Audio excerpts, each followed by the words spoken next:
अगर आप भी मेगा छात्रवृत्ति 2026 का एग्ज़ाम दिए हैं और आपका भी रिजल्ट कुछ इस प्रकार का शो कर रहा है और आपका ज़्यादा मार्क्स है और कम मार्क्स वाला का रिजल्ट हो गया है, तो यह वीडियो केवल आपके लिए। और वीडियो के अंत में हम आपको यह भी बताएंगे कि आप कॉल करके कैसे आप पता कर सकते हैं कि आपका जो है रिजल्ट क्यों नहीं हुआ है। तो आप वीडियो को अंत तक जरूर देखिएगा बिना स्किप किए हुए।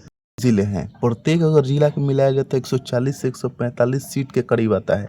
वैसे कोई भी ऑफिशियल वेबसाइट नहीं है कि इससे मालूम चल सके कि आपके डिस्ट्रिक्ट में कितना सीट है। अगर कोई बताता है तो ऑफिशियल वेबसाइट से नहीं बताता है, वो अनुमानित करके बताता है।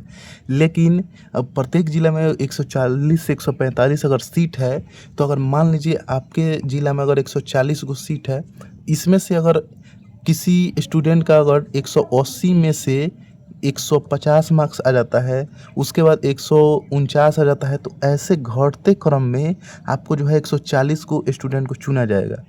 तो अगर आपका नंबर अगर 105 भी है, अगर इतने ही स्टूडेंट 140 स्टूडेंट अगर ऊपर वाला ही भर जाता है, तो आपका रिजल्ट नहीं हो पाता है।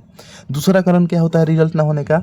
अगर आप इसमें शामिल हो जाते हैं, तो अगर आपका मैट में और सेट में दोनों में अगर एक मान लीजिए अगर 70 नंबर है और दूसरे में मान लीजिए 20 नंबर है, तभी आपका जो है रिजल्ट नहीं हो पाता है, क्योंकि दोनों में आपका जो है वो रिजल्ट कम से कम 45 प्लस होना चाहिए, तभी आपका जो है रिजल्ट हो पाता है। तो एक गलती ये होता है और दूसरा गलती कि आपके राज्य में आपके ज़िला में जितने भी छात्र हैं, अगर वो ऊपर वाला ही मार्क्स अगर सब कोई 140 सीट अगर पकड़ लेता है, तो आपका 105 मार्क्स भी होकर रिजल्ट नहीं हो पाता। तीसरा कारण सबसे बड़ा होता है कास्ट का। कास्ट का सबसे बड़ा कारण होता है, कास्ट में अगर आप एससी एसटी से आते हैं, तो आपका जो है वो बहुत ही छूट मिलता है, लगभग 32% आपको जो है वो अंक लाना होता है। तो अंक लाने का मतलब कि आप 32% 180 का नहीं। अगर आप कोई स्टूडेंट अगर मान लीजिए अगर 100 लाया है, तो अगर कोई एससी एसटी से है, अगर उसका 95 भी है, तो आपका जो है उसका रिजल्ट हो जाएगा, आपका नहीं हो पाएगा। तो कास्ट का भी मैटर करता है। लेकिन अब अगर आप इस सब से अगर निकल जाते हैं, आपका जो है दोनों में 45 से ज़्यादा सही है, लगभग का 105 110 के करीब आपका सही है।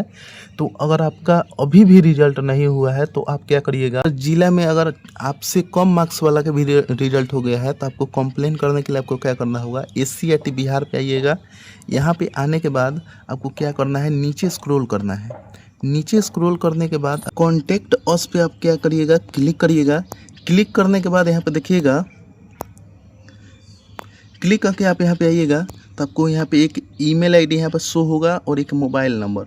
ये जो है आप 10 बजे के बाद जो है आप ट्राई करिएगा। इस पर कॉल उठता है कि नहीं, वैसे हम बहुत बार ट्राई किए हैं, कॉल इस पर रिसीव नहीं हो रहा है, लेकिन आप ट्राई करिएगा। 10 बजे के बाद हम सुबह में किए थे, 10 से लेकर शाम को 5 बजे तक आप ट्राई करिएगा। क्या करिएगा, ये जो ईमेल आईडी है, इस ईमेल आईडी पे आपको मेल कर देना है। मेल क्या करना है, आप अपना क्या करिएगा, नेम लिखिएगा।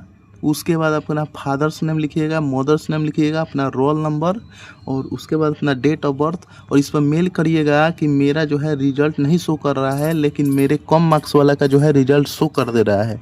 तो आप इस पर मेल करिएगा, तो हो सकता है आपका जो है कुछ सुधार हो सके।